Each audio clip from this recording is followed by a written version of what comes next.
జగన్ రోడ్డెక్కాడంటే జన ప్రవాహం. ఎగబడొస్తారు. జగన్ అయినా, పవన్ అయినా మాస్ లీడర్స్. క్రౌడ్ పుల్లర్స్ అంటారు. అంటే జనం ఎగబడి వచ్చి చూడాలని కోరుకునేటటువంటి క్యారెక్టర్లు, ఫేసులు వీళ్ళు. అది నచ్చొచ్చు, నచ్చకపోవచ్చు. ప్రత్యర్థులకి నచ్చదు, అభిమానులకి అది గొప్ప విశేషం. అలాగా ఇప్పుడు నెల్లూరు జిల్లా జొవ్వల దిన్నెకి వెళ్తున్నాడు జగన్. ఎందుకని? గతంలో చంద్రబాబు గారి టైంలో ఫిషింగ్ హార్బర్ కడదామనుకున్నారు. జీవో వరకు ఇచ్చి ఊరుకున్నారు. ఆ తర్వాతన జగన్ వచ్చాక ఒక జువల దిన్నే కాకుండా 4 ఏదైతే నౌకాశ్రయాలు, 10 ఫిషింగ్ హార్బర్లు ప్లాన్ చేశాడు. ఈ ఫిషింగ్ హార్బర్లో ఒక్కొక్క చోట 50,000 మత్స్యకార కుటుంబాలు, ఎక్కడో గుజరాత్కి, చెన్నైకి అట్లాంటి రాష్ట్రాలకు వెళ్ళిపోయిన కూడా వాళ్ళని కూడా వెనక్కి తీసుకురావడం. వాళ్ళకి మెకనైజ్డ్ బోట్లు, ఎందుకంటే అక్కడికి ఎందుకు వీళ్ళు వెళ్ళి పని చేస్తున్నారు, నాటు బోట్లలో ఇక్కడ వర్కౌట్ అవ్వట్లేదు, అక్కడ మెకనైజ్డ్ బోట్లో పని, నెలకింత జీతం ఇస్తున్నారు, వీళ్ళందరూ అట్లా పని చేస్తున్నారు కాబట్టి ఇక్కడే మెకనైజ్డ్ బోట్లు తీసుకొచ్చి ఇచ్చి వీళ్ళకి అద్భుతంగా అక్కడే అమ్ముకోవడానికి తగినటువంటి మార్కెట్లు ఇవి కూడా ఏర్పాటు చేయాలన్నది ఫిషింగ్ హార్బర్ల ద్వారా జగన్మోహన్ రెడ్డి ప్లాన్.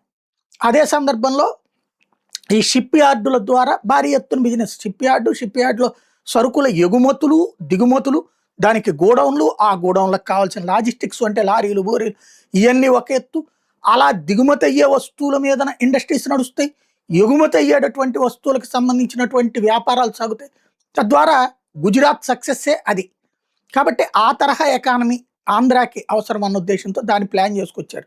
అయితే ఆ జువ్వల దిన్నెని తీసుకెళ్ళి అక్కడ ఖాళీ స్థలంలో ఉన్నటువంటి దాంట్లో మిగతాది పూర్తి నిర్మాణం చేయాల్సి ఉండగా దాన్ని తీసుకెళ్లి సాగర్ అనేటటువంటి ఒక డిఫెన్స్ సంస్థకి ఇవ్వడం ద్వారా మేము రక్షణ రంగానికి అద్భుతమైనది ఇస్తానంటున్నారు. అది అక్కడ పెట్టడం కరెక్ట్ కాదు, వేరే చోట్ల పెట్టచ్చు. అది మత్స్యకార ప్రాంతం, మత్స్యకారులు చేపలు పట్టుకునేటువంటి చోట్లను తీసుకెళ్ళి నువ్వు రక్షణ పరికరాలు తయారీ పెడితే అది మంచిదేనా?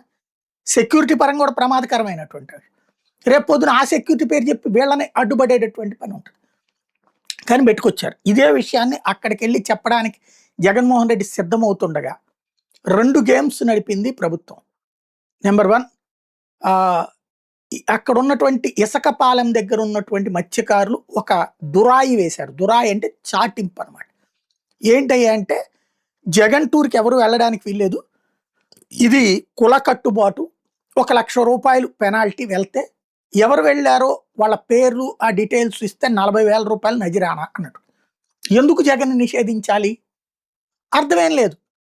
మొన్న ఈ మధ్యన అక్కడ షిప్పులు కొన్ని తమిళనాడులో బోట్లు తీసుకొచ్చి అక్కడ పెట్టి నెల్లూరు మత్స్యకారులందరూ కలిసి పట్టుకుంటే వాటిని వదిలేశారు కదా. వదిలేసిందేమో బేదమస్తానరావు, ఆయన డబ్బులు ఇచ్చి మాట్లాడాడు అన్నది ఒక ఆస్పెక్టు. ఆయన్ని వాళ్ళ బ్రదర్ రవిచంద్ర వీళ్ళందరి మీదన ఒక ఇదేశారు, 1,00,000 రూపాయల పెనాల్టీ, వాళ్ళతో ఎవరైనా మాట్లాడితే ఎవరు మాట్లాడకూడదు అన్నట్టు ఒక తురా వేశారు. అది అన్నారంటే ఒక అర్థం ఉంది. కానీ ఇక్కడ ఏంటంటే ఇక్కడ తెలుగుదేశానికి సంబంధించిన నాయకత్వం వాళ్ళు ఎవరన్నా చేయించి ఉండాలి. ఏమని? ఈ వ్యవహారం ఏదో తేలేదాకా ఏ పార్టీతోనూ మనం తిరగడానికి వీల్లేదు, అందుకని జగన్ టూర్కి వెళ్ళాలి. ఇదేం విచిత్రం? తప్పు చేసింది వాళ్ళైతే జగన్ టూర్కి వెళ్ళొద్దని చెప్పడం ఏంటి? వెళ్తే పెనాల్టీ ఏంటంటే అది ఎట్లయితే బోట్లని వదిలిపెట్టారో అదే తరహా. తద్వారా జగన్ని ముందుకు పోనీయకుండా, అంటే జగన్కి జనం రాకుండా చూసే ఎత్తుగడ. ఇది ఒక ఆస్పెక్ట్. రెండవది, జగన్ బయలుదేరే 1 గంట ముందు జగన్కి సంబంధించిన టూర్ జరిగినప్పుడల్లా ఆ వీడియోలు, క్రౌడు, విజువల్స్, ఫోటోలు ఇవన్నిటిని మీడియాకి, సోషల్ మీడియాకి, వైసీపీకి సంబంధించిన గ్రూప్స్కి సర్క్యులేట్ చేసే వ్యవహారాలు చూసుకునేటువంటి వాళ్ళ మీడియా కార్యదర్శి శ్రీహరిని అకస్మాత్తుగా అరెస్ట్ చేయడం, ఇంటి దగ్గర అరెస్ట్ చేయడం, జగన్కి బ్రీఫింగ్ ఇవన్నీ ఇవ్వడం, జగన్ దగ్గర నుంచి బ్రీఫింగ్ తీసుకుని కార్యకలాపాలు చేసేటటువంటి అతన్ని తీసుకెళ్లి అరెస్ట్ చేస్తే ఇక ఏం చేయాలో అర్థం కాక పాలుపోలే లేని పరిస్థితుల్లో ఉండే విధంగా వాళ్ళ మీడియా సెక్షన్ మొత్తాన్ని షాక్లో గురి చేయటం, జగన్ కూడా ఎవరితో కమ్యూనికేట్ చేయాలో తెలియని పరిస్థితి సృష్టించడం అన్నది ఇందులో ఉన్న వ్యూహం. తద్వారా జగన్కి పెద్ద స్కెచ్చే వేశారు.